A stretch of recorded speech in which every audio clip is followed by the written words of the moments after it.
할렐루야, 주는 아침입니다. 오늘 계시의 말씀을 통해서 여러분 삶 가운데 하나님의 음성이 들려지는 오늘 하루가 되시기를 주님의 이름으로 축복합니다. 자, 오늘은 요한계시록 8장 1절로부터 6절 당신의 기도는 완벽하게 틀렸습니다 라는 제목을 가지고 오늘 은혜를 나누고자 합니다. 먼저 단락 구분을 해보면 일곱 천사의 등장, 3절부터 5절은 흠명하는 기도와 응답, 6절은 일곱 나팔의 준비, 이렇게 제가 세 단락을 나누고 제목을 붙여보고 이렇게 설교를 준비했습니다. 여러분, 성경 제가 누누이 말씀을 드리지만 여러분 이 설교를 들으시기 전에 봐주시는 것도 너무 감사하지만 반드시 여러분이 하셔야 될 것은 성경을 꼭 읽고 3번 이상 읽고 여러분도 단락을 나누고 그리고 제목도 붙여보고 그 다음에 이 영상을 같이 보고 저와 같이 말씀을 나누었으면 좋겠습니다. 단순하게 설교를 들으면 대부분의 성도님들이 하루 이상을 못 갑니다. 여러분께 질문 한번 해볼까요? 지난주 주일날 담임 목사님 설교의 제목, 내용, 그리고 말씀 여러분 다 알고 계신가요? 그냥 듣고 흘려버리기 때문에 다 모르시는데 부탁드립니다. 저는 여러분 많은 성도님들이 보는 것도 좋지만 그것보다 단 한 사람이라도 이 말씀을 들으실 때 말씀을 읽고 본문을 읽고 그리고 제목을 나누고 그 다음에 제목을 붙이고 이렇게 준비했으면 좋겠습니다. 자, 오늘은 여러분에게 제목을 당신의 기도는 완벽하게 틀렸습니다 라는 제목을 가지고 말씀을 나누려고 하는데 여러분 기도는 무엇일까요? 이 말씀을 듣는 대부분의 성도님들은 기도라는 단어에 대해서는 다 알 것입니다. 기도? 여러 가지 표현이 있지만 기도는 하늘의 문은 열쇠다, 여는 열쇠다, 또는 기도는 하나님과의 대화다, 기도는 내 뜻을 꺾는 것이다, 또 기도는 하나님 뜻을 이루는 것이다, 또 기도하면 하나님이 응답해 주신다, 기도하면 치유도 일어난다, 여러 가지로서 기도에 대해서 많은 정의를 내릴 수 있습니다. 저 또한 목회자로서 여러 가지를 좀 생각하면서 기도의 만큼은 정말 중요하다고 생각하는 목사 중에 하나입니다. 그래서 기도 없이는 아무것도 할 수 없고 우리가 잘 아는 조지 밀러 같은 분도 1000번이나 이렇게 기도 응답을 받았다 해서 기도 이렇게 강조하는 민족은 아마 우리나라밖에 없을 것이에요. 그래서 우리나라에도 이렇게 기도원들이 많았잖아요. 지금도 기도원들이 많고 산마다 기도원들이 있는데 어쨌든 우리나라는 기도하는 민족이고 또 미국에 있는 마이클 비클 목사님은 이 한국에 대해서 예언하기를 마지막 때 기도의 운동을 다시 일으키는 교회가 되고 나라가 되고 민족이 될 것이다 라고 이렇게 자신의 책에 또 이렇게 예언한 것을 제가 본 적이 있습니다. 어쨌든 기도만큼은 우리나라 또 목사님들, 성도님들은 다 알고 계실 거예요. 그러면 제가 왜 당신의 기도는 왜 완벽하게 틀렸습니다 라고 제목을 붙였냐면 우리의 기도가 때로는 잘못됐다는 것을 제가 이 말씀을 보고 깨달았기 때문이에요. 자, 우리가 기도를 할 때 대부분의 이제 초신자들의 기도는 이렇게 하죠. 하나님, 제가 좋은 집도 살게 해주시고, 좋은 차도 끌게 해주시고, 자녀들도 잘 되게 해주시고, 직장에서 승진하게 해주시고, 사업도 잘 되게 해주시고, 등등등 구하는 기도를 많이 한다고 하죠. 근데 구하는 기도가 지나면 이제는 하나님의 음성을 듣는 훈련을 해야 되는 건데, 그 음성을 또 들었습니다. 근데 듣는데 문제가 있어요. 듣고 나서 실행을 하지 않는데 문제가 있는 거예요. 다들 음성을 듣고 다들 하나님 말씀을 통해서 계시적인 음성도 듣고 우리 목사님들 다 대부분 하나님의 음성을 들어야 됩니다. 그 얘기를 많이 하시지만 음성을 듣는 훈련도 좀 부족하지만 음성을 들었다 할지라도 그것을 내 삶 가운데 어떻게 적용을 하고 어떻게 그것을 실행할 것인지에 대해서 충분한 가르침이 없다는 것이 오늘날 한국교회의 문제인 것 같아요. 자, 그럼 이런 모든 기도가 초신자 때건 아니면 또 다른 좀 신앙이 있으신 분들, 특별히 하나님의 음성을 듣는 분들의 어떤 문제들이 있는데 그럼 그 문제들을 오늘 우리가 다른 측면이 아니라 어떤 방법으로 어떤 기도의 내용이 무엇인지를 여러분이 오늘 점검해 보았으면 좋겠습니다. 저는 오늘 요한계시록 8장 1절로부터 6절까지 읽으면서 샥을 받았어요. 아주 충격을 받았어요. 왜냐하면 결론부터 말씀드리면 이 하나님께서 지금까지 우리를 기다리시고 아직 이 땅에 오시지 않은 이유는 기도의 수가 아직도 부족하다. 이것이 제가 내린 결론이고 우리가 어떤 기도를 드릴 때 하나님의 역사와 하나님의 구속과 또 하나님의 재앙과 심판이 일어나는지를 여러분들이 오늘 말씀을 통해서 배우고 또 그런 기도를 할 수 있는 저와 여러분 되시기를 주님의 이름으로 축복합니다. 아멘. 자, 8장 1절 한번 볼까요? 일곱째 인을 떼실 때에 하늘이 반 시간쯤 고요하더니. 자, 저희가 이제 6장에 나타난 이 여섯 번째 인까지를 대해서 말씀 나눴습니다. 그리고 나서 7장에 나서 14만 4천인데 아직 설교는 하지 않았지만 다음에 7장 꼭 말씀드리겠습니다. 그리고 7장과 오늘 요한계시록 8장 1절로부터 6절까지 어느 한 시점, 어느 한 시간이 나오는데 그 시간이 약 반 시간쯤 고요하더라 라고 하는데, 이제 일곱째 인과 일곱째 나팔이 있는데 그 사이에 이 시간이 반 시간쯤인데 그 특징이 고요하더라 라고 하는 거죠. 이제 여섯 번째 인이 막 몰아쳐서 재앙이 막 시작되는 것을 본 다음에 이 요한이 그 7장에서 14만 4천이라는 것을 보고 그 성도들을 본 후에 이제 그 후에 반 시간쯤이나 되는 그 시간 가운데 이제 일곱째 나팔이 시작되기 전에 한 시점과 시간이 나오고 있는 거예요. 그래서 제가 여러분에게 이것을 표현하면 폭풍 전야다. 요한계시록의 큰 세 가지, 일곱인, 일곱 나팔, 일곱 대접, 7이라는 숫자를 통하여서 이 요한계시록 묵시문학을 우리가 배웠는데, 이제 일곱째 인과 일곱째 나팔 사이에 하나의 어떤 시간이 모멘텀이 있는데 그 모멘텀의 트랜잭션, 이 변화하는 시간이 있는데 그 시간이 오늘 요한계시록 8장 1절부터 6절이고, 오늘 왜 1절에 이것을 기록했는지는 잘 모르겠지만 저에게 주시는 감동은 이제 또 다른 재앙의 시작이다.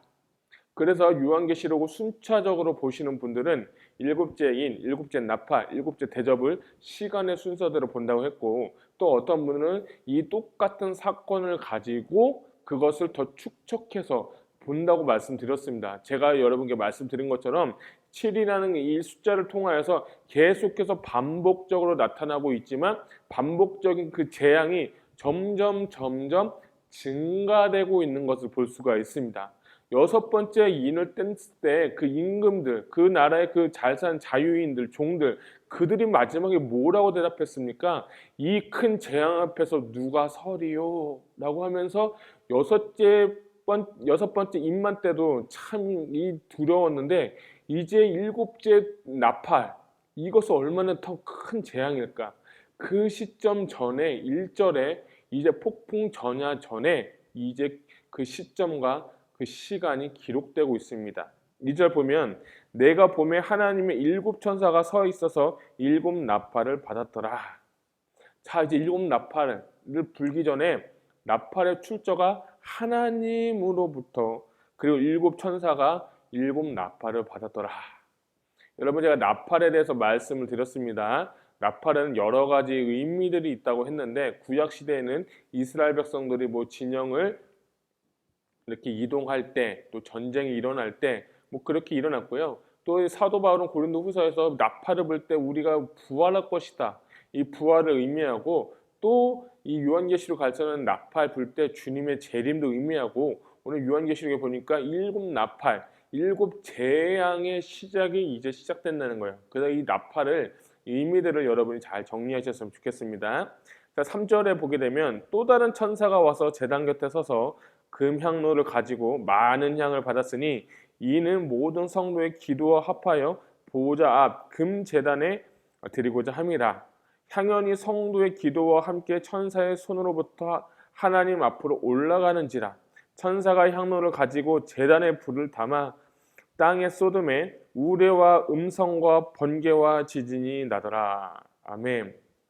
제가 3절부터 5절까지 일부러 쭉 읽어드렸습니다. 그건 뭐냐면 3절부터 5절에 기도가 나오는데 그 기도가 어디에 가는지를 여러분 좀 보셨으면 좋겠어요.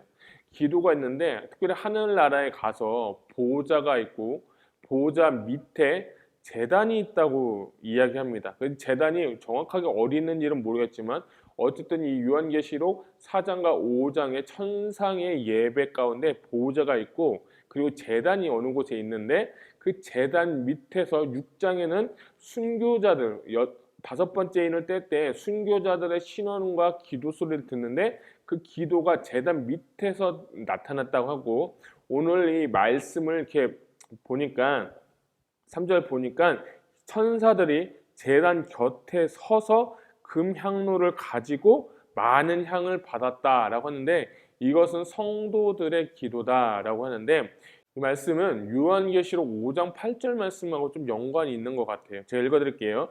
그 두루마기를 취하심에 네 생물과 24장로들이 그 어린 양 앞에 엎드려 각각 검과 향이 가득한 금대접을 가졌으니 이 향은 성도들의 기도들이라 라고 했는데, 5장 8절을 보면 이 기도가 이 천사들이 금대접에 받았다고 했는데, 오늘 이 8장에 나온 이 그 기도 향이 어디 갔냐면 이 천사들이 금향로에 받았다라고 했어요.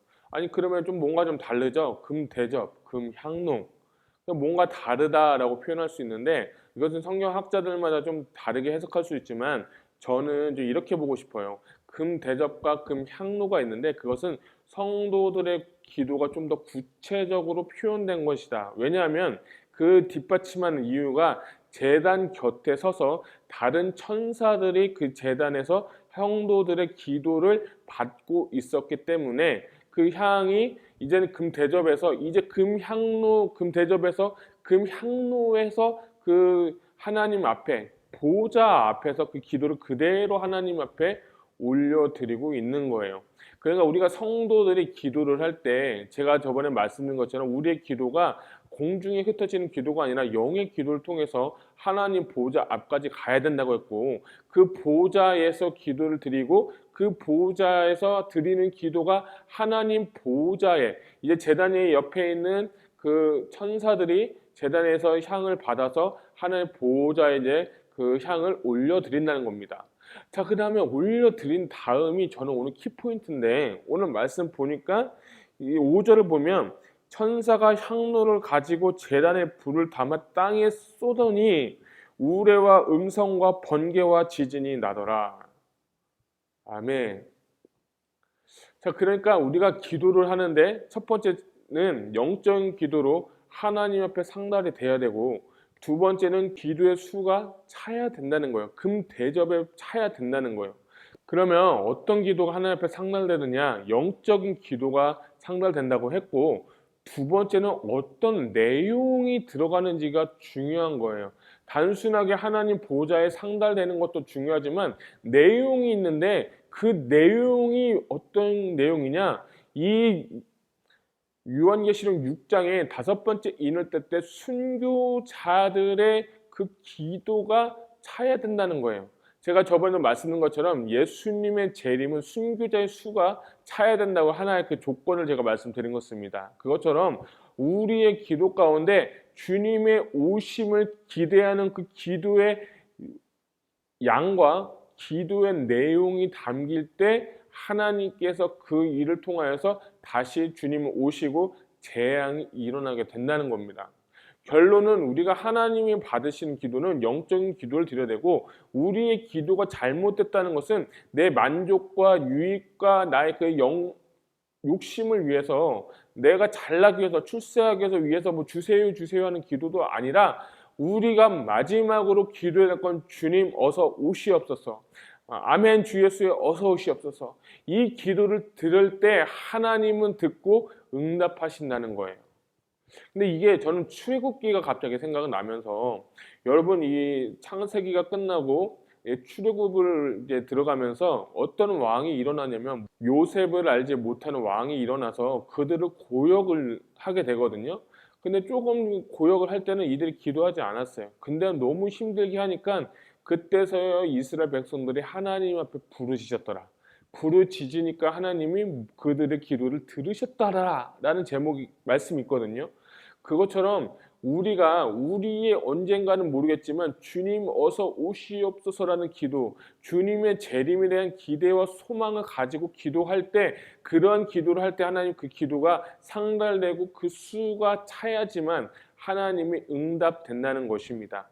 그래서 이 요한계시록을 1세기 초대교회 성도님들이 이 말씀을 들었을 때 위로가 됐을 것이에요. 그리고 소망이 됐을 것이에요. 왜냐하면 우리가 지금 힘들고 어렵지만 주님을 찾고 주님 오심에 대해서 기대하고 소망하면서 주님의 얼굴을 부르짖을 때, 주님 오심을 사모하며 기도할 때 그분이 우리의 기도의 수가 차고 그 기도가 천사가 받아서 이제 그것을 대접을 쏟는다고는 말씀에 나와 있죠. 불을 담아서 땅에 쏟는 일, 이제 주님의 재림이 진짜 다가오는구나. 그 이야기가 이제 요한계시록의 기도의 내용과 목적과 질이 된다는 거예요. 그래서 저는 우리의 기도가 잘못됐다는 것은 무엇이냐면, 이제부터 우리의 기도의 내용은 주님 오심을 위해서 기도해야 된다는 것입니다. 저는 오늘 이 말씀을 이렇게 묵상하면서 과연 나는 지금 주님 오심을 위해서 얼마나 기도하고 있는가? 주님의 재림을 얼마나 사모하고 있는가? 아니면 지금 땅의 것에서 내가 목회자니까 목사 너무 잘하고 싶고 이름 나고 싶고 뭐 목회도 잘하고 싶고 이 땅의 것에서 내가 정말 내만의 왕국을 만들어서 바벨탑을 쌓아서 내가 이런 기도를 하는 것인가? 아니면 진짜 하나님의 킹덤이, 하나님의 나라가 지금 정말 오기를, 눈으로 보기를 사모하고 있는가를 제가 지금 점검해 보았어요. 여러분은 어떤 마음으로 기도하고 계시고 어떤 마음으로 하나님께 신앙생활하고 계십니까? 저는 여러분께 말씀드리고 싶은 건, 여러분들의 주님 오심을 이제부터 사모하시기를 주님의 이름으로 축복합니다. 그냥 우리가 코로나 때문에 뭔가 어려워서, 경제적인 어려움 때문에, 뭐 질병 때문에, 뭐 어떤 나의 안에 있는 그 기반이 흔들려서 그때 기도하는 게 아니라, 우리 마음 가운데 이미 주님 오심을 기대하는 그런 마음들이 내 마음 가운데 있어야 된다는 거예요. 근데 그런 마음이 없고 세상 것을 보니까, 땅의 것을 바라보니까 잘 되고 싶고 욕심나고 출세하고 싶고, 우리가 정말 하나님을 우상으로 만나서 내가 만든 신, 하나님을 이용해서 내가 원하는 것을 이용하지 않나, 여러분 점검해 봤으면 좋겠습니다. 그래서 우리의 기도는 잘못된 거예요. 예수님의 기도를 보세요. 예수님은 어떻게 기도하셨습니까? 하늘에 이룬 것이 땅에서도 이루어지게 해달라고 하고, 아버지여 이 잔을 내게서 멀리하옵소서. 그러나 내 뜻대로 하지 마시고 하나님의 뜻대로 되기를 원합니다. 하나님의 나라가 속히 오기를 원합니다. 재림을 기다리는 성도들, 준비된 신부들만이, 이 그때를 기대하는 자만이 주님의 재림을 보게 될 것입니다. 성경에 나와 있습니다. 노아의 때도, 그리고 그 롯이 망했던 소돔과 고모라 성의 때도, 많은 그때 마지막 때를 예표하는 그때도 잘 먹고 시집가고 장가가고 잘 되게는 나를 위한 하나님, 내게 축복 주시는 하나님, 이런 하나님을 찾다가 그들은 어느샌가 모르게 다 멸망을 당했다는 것입니다. 그래서 오늘 여러분, 우리의 기도가 잘못되었습니다. 내가 만든 하나님을 만들고 내가 원하는 대로 기도하고, 혹은 내가 음성을 들었다 할지라도 순종하지 않는다면 우리의 기도는 다 잘못된 겁니다. 그리고 우리는 이제부터 외치고 기도할 것은, 주님 어서 오시옵소서. 내 마음에 좌정하시고 주님 내 안에 있는 보좌에 앉으셔서 다스리시고, 먼저는 내 마음 가운데 하나님 나라가 펼쳐지게 해 주시고, 이제는 하나님이 진짜 눈으로 오시는, 재림하시는 그 주님을 기다립니다. 주님 어서 오시옵소서. 기도하시기를 주님의 이름으로 축복합니다. 그래서 그 순교자들의 수와 순교자들이 하는 그 기도의 양이 찰 때까지는 주님은 기다리시고, 재림의 때는 잠깐 유예되었고 어느 한 일정한 시간이 되면, 기도의 수가 차면 주님은 오실 것입니다. 그래서 우리는 준비하고 기도해야 된다는 것입니다. 사랑하는 귀한 성도 여러분, 여러분 지금 우리는 어떻게 기도하고 있습니까? 어떤 내용을 기도하고 있습니까? 혼적인 기도하지 마십시오. 영으로 기도하시기를 바랍니다. 할 수 있으면 방언 기도를 하시고 영적인 깊은 곳에 가서 하나님의 보호자 앞에 가서 내 기도를 상달드리고 주님께 의뢰를 드렸으면 좋겠어요.